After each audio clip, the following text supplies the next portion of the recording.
Day 4 dawned, and the heady excitement of being a recipient of a Zoes cycling award the night before was quickly hushed, as our hunger for cycling fuel and sustenance was met by the infamous Travelodge breakfast in a box left outside the door. It seemed our food we should have expected at our accommodation yesterday was a day late arriving, as this definitely resembled prison food. Ross hatched a clever plan to replace our water stop this morning with a more substantial breakfast stop, and Jess set to work researching the options. So, fueled with lumpy porridge, if you dared risk it, we prepared to set off on the first section, which took us through the scenic Cannock Chase.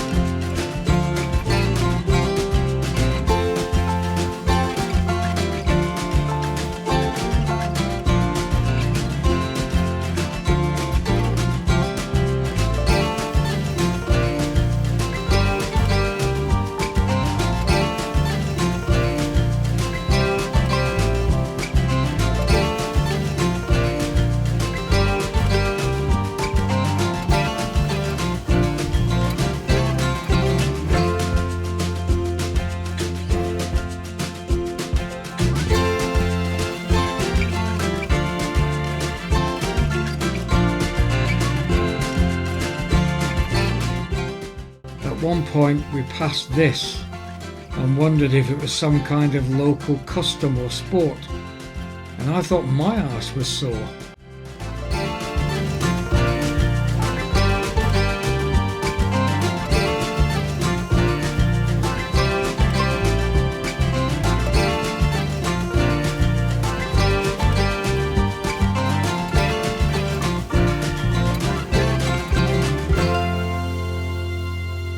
Jess really did come up trumps with her research and directed us to this fantastic farm shop and cafe, complete with alpacas. It was a shorter ride today, so we planned to forego lunch at our next stop and relax and eat a hearty late breakfast at this place. Suitably fueled and inspired by caffeine and thoughts of the ever-nearing finish, we set off again for our next 20-mile section.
Before long we were arriving at the Swan at Whitaker Heath, a short hop from my home and just 12 miles from the finish at Zoes' place in Coventry.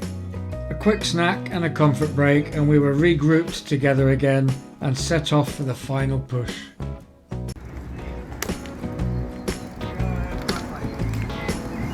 Yeah.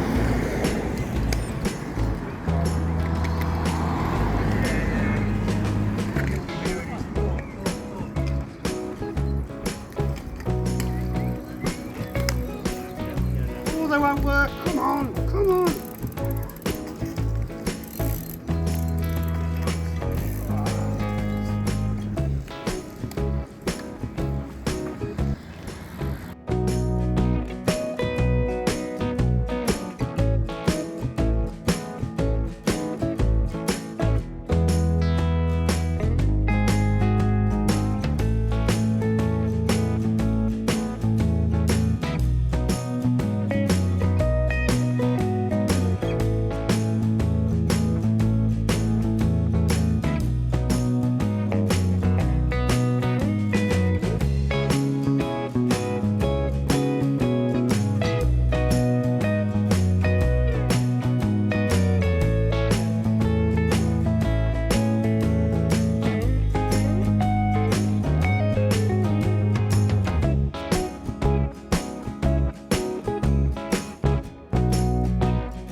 Whilst the anticipation was rising amongst the cyclists, the excitement was also building at the finishing line, with Zoe Bear doing the cheerleading.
Coffee, please.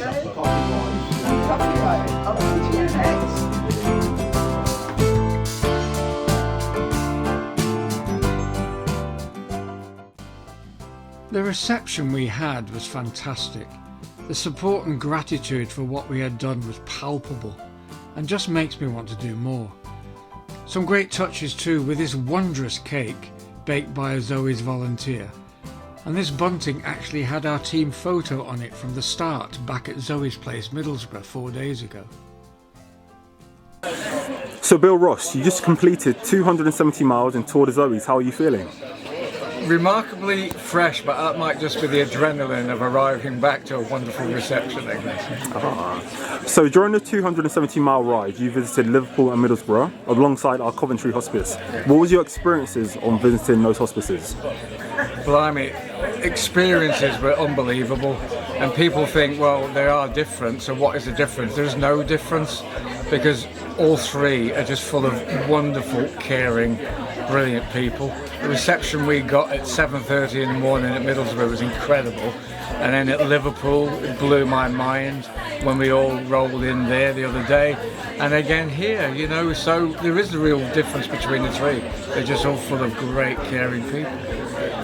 And Bill Ross, for this, there was a fundraising target and you actually exceeded that target. What kind of things did you do to fundraise for Tour de Zoes, Bill?